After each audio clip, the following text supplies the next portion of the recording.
иницијативата на ректорите на универзитетите за формирање на нов синдикат на работените на универзитетите во Република Македонија. Само по себе ова иницијатива е скандалозна. Ова иницијатива е спротивно на Законот за работни односи, каде што не се дозволува мешање на работодавачите во однос на организирање и действување на синдикатите.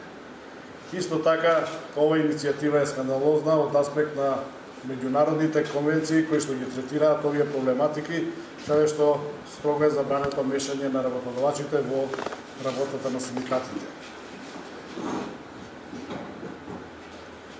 Толку колку што имаме слушнато од медиуми и од нашите колеги од високото образование, потребата за формирање на ваков синдикат бил наводно за да може да се земе зголемувањето на платите во високото образование за 10%, тоа што СОНК во макотрпни напорни преговори со Министерството за образование и наука го договори минатата година.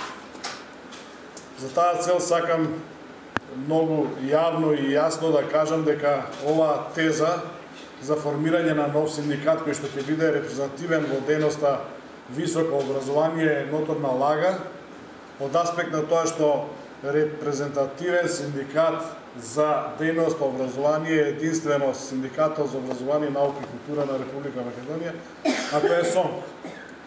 За да не испадне зборување напразно, ние го имаме и решението за репрезентативност, кое што е од минатата година, од 21.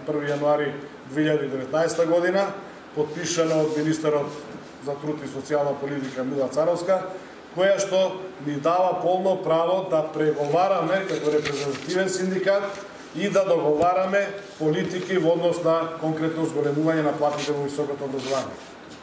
На кого ова му пречи, навистина во овој момент не ни е јасно.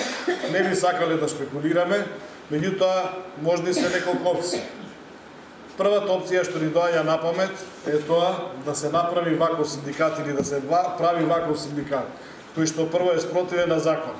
Второ, со тотално погрешна процедура, меѓутоа во тој дел не би навлегувал, нека продолжа да прават синдикат со спротивна процедура со основ на закон. Тоа што ни паѓа на памет е оставање простор синдикатите да се занимаваат сами со себе одреден временски период. Што значи тоа? Може би ќе помине време до распишување на избори кога по основ на закон не ќе можеме да подпишеме колективен договор на ниво на работодавец или колективен договор на ниво на дејност. Тоа би значило дека автоматски не би можеле државата, бидејќи нема колективен договор, да исплати 10% зголемување на плати во високото образование. Не би сакал да поверувам на вакво сценарио, меѓутоа сите наши анализи водат кон тоа. Синдикатите нека се занимаваат сами со себе, ќе дојде 12 февруари, ќе се распишат избори, зголемување на плата во високо образование ќе нема.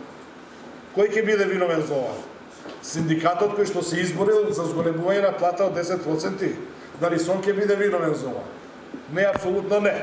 Од причина што СОНК е еден од партнерите кои што треба да склучат договор.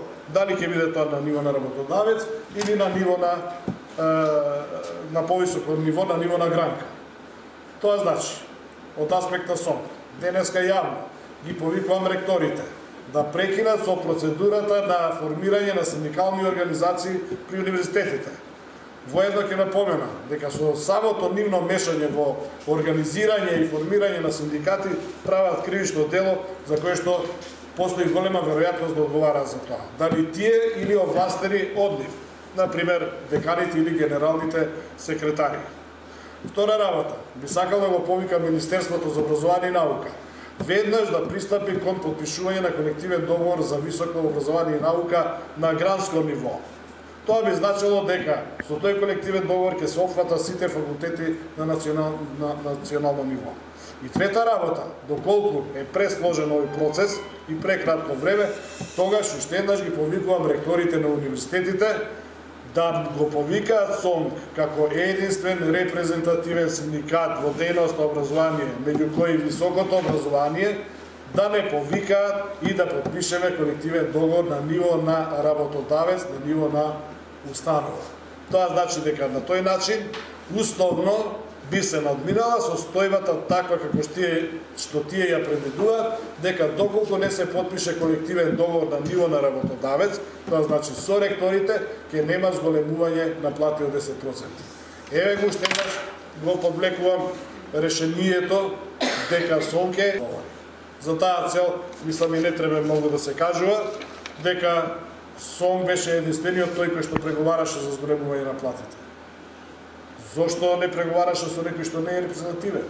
Точно заради законската одредба кој што го третира тоа. Сега нешто се прави каде што прво нема потреба, а второ навистина се плашам од злоупотребување или манипулација на колегите кои што работат во високото образование и наука, за да останат со кратки ракави во однос на тоа што е договорено. Не би сакал, навистина не би сакал тоа сценарио да се оствари, нити на крај памет не ми паднува да помислиме дека во буџетот нема средства за исплата на плати во високото образование, се разбира зголемени плати, па сега еве нешто се прави.